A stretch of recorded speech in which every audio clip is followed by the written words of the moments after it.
Joining us now is Kelly Houseman, a licensed therapist, a mental health advocate, public speaker, blogger, podcast host, and wellness expert based in the Metro Detroit area. Kelly, thank you for being with us today.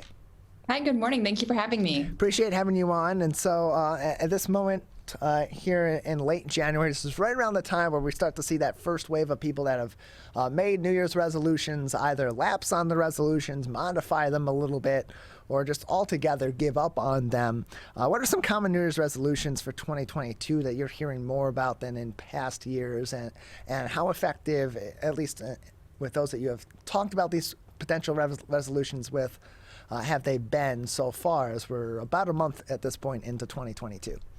Sure. If living through a pandemic has taught us anything, it's absolutely the importance that we place on health and how valuable it is. So lots of health, whether it's losing weight, eating healthier, getting more sleep, that's probably the number one thing that's been coming up in my practice, is things that we can all do to make ourselves just overall wellness a little bit better this year.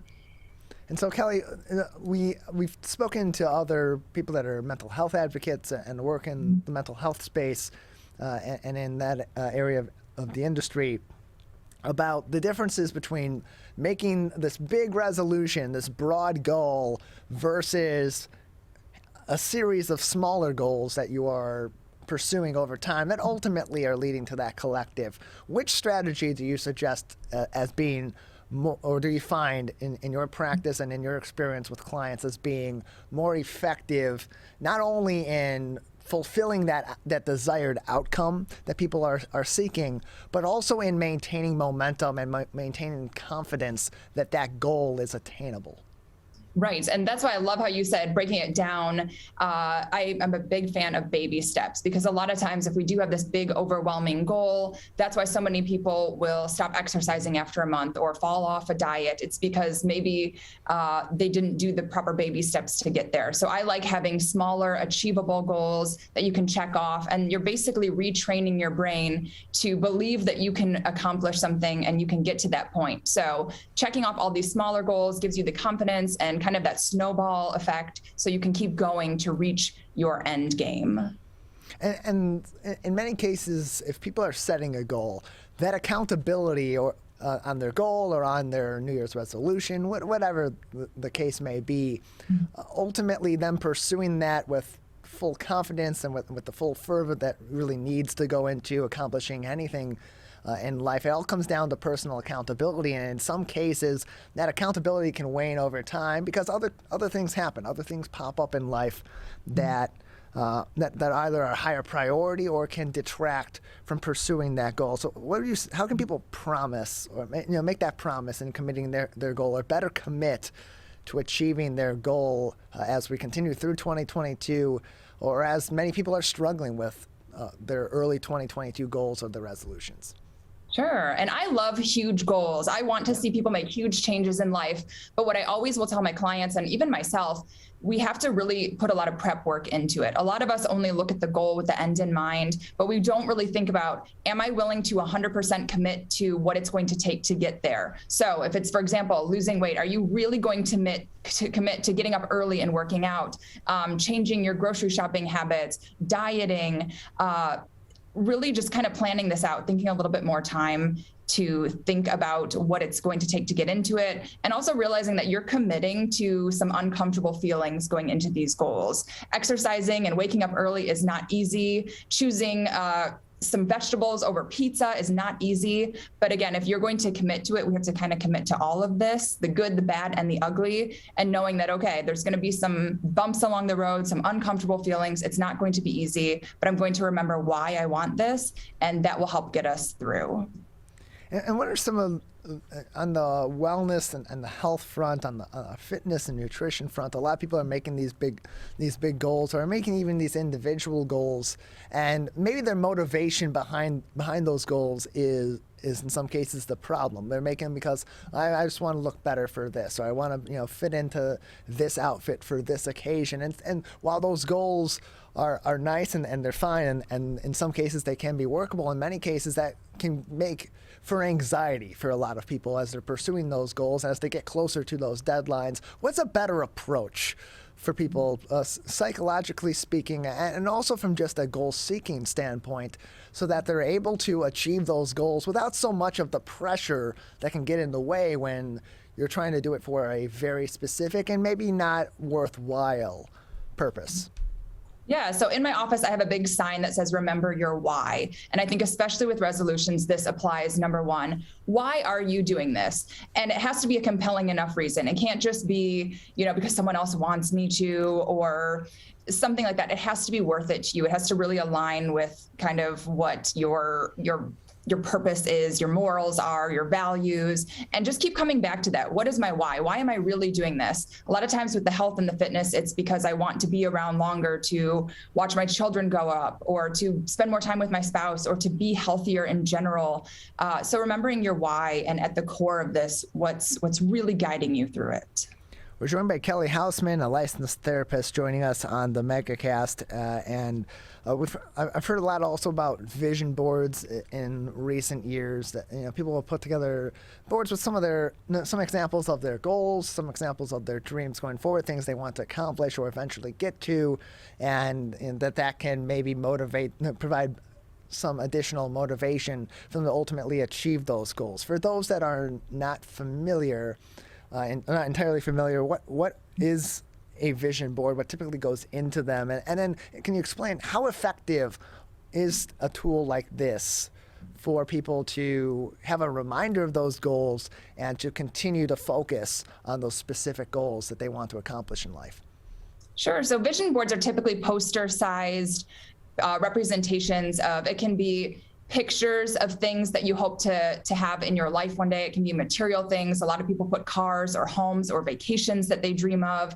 It can be phrases or sayings that really mean a lot to you. But basically, it's a visual representation of all of the things that you really want out of your life and all of your goals.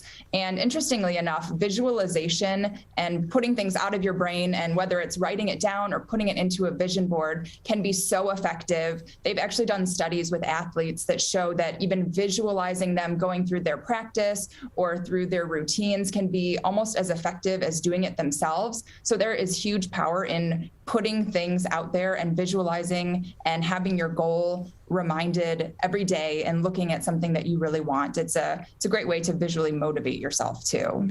We're joined by Kelly Houseman, a licensed therapist, joining us on the MegaCast. You can learn more information about the services that she provides, questions, and learn more and get in contact with her as well about therapy, about other information as well, by going to kellyhousemancounseling.com. Again, that is kellyhousemancounseling.com. And as we are approaching the two-year official mark of the pandemic in March of this year, we continue to see the toll that the pandemic is taking, or relating at least, the relative toll that the pandemic is taking on people's mental health. And of course, that connects to so many other things, such as goal accomplishment, and can be a big risk factor in whether or not those goals are accomplished. As we continue through the COVID-19 pandemic, what are you seeing as trends on the mental health front that are continuing to drag some people down in relation to the COVID-19 pandemic?